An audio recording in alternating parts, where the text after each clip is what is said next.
Absolutely, I can make an acceleration and driving video with my 2015 Fiat 500e.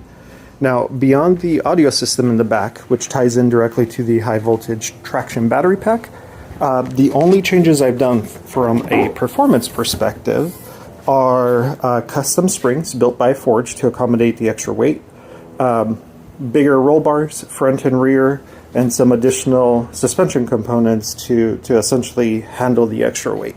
That's it. I haven't touched the electric motor to make it faster or anything.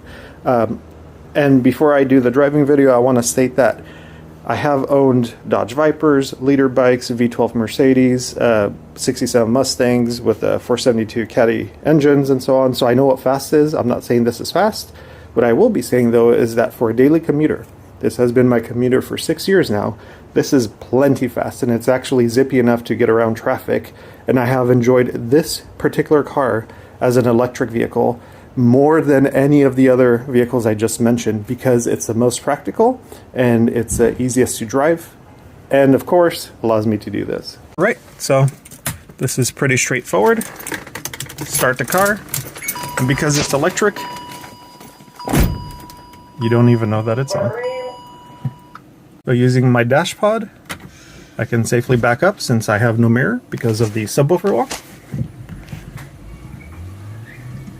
And of course, by law, you need a noise generator on an electric vehicle so pedestrians know you're there. And of course, I have my modified audio.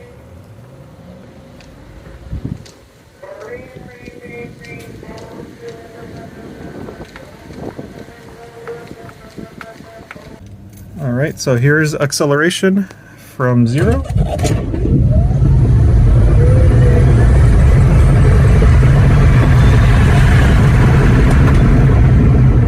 And because I'm driving, I know TikTok is gonna flag this as a dangerous activity, so I can't really help it there.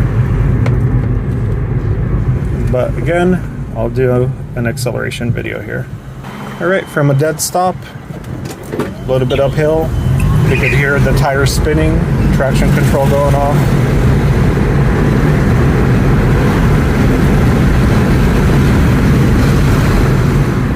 So, like I mentioned, for daily driving, this is plenty of power.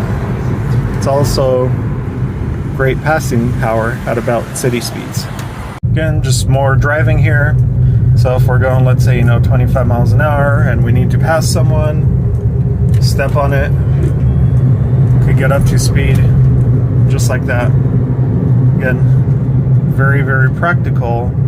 And because it's so tiny, it handles incredibly well. I'm not on a track, I'm not on a course, so I can't really show you how I would be getting around a slalom course or anything like that. But the suspension, the way I have it set up, it's incredibly stiff. And again, because the battery's so heavy, the center of gravity is very, very low.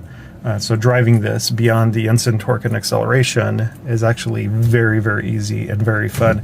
It does feel like a go-kart to some extent because of how stiff the suspension is. Again, I've made modifications to it on purpose, but I personally, again, love it here. Just like really, really quick and agile.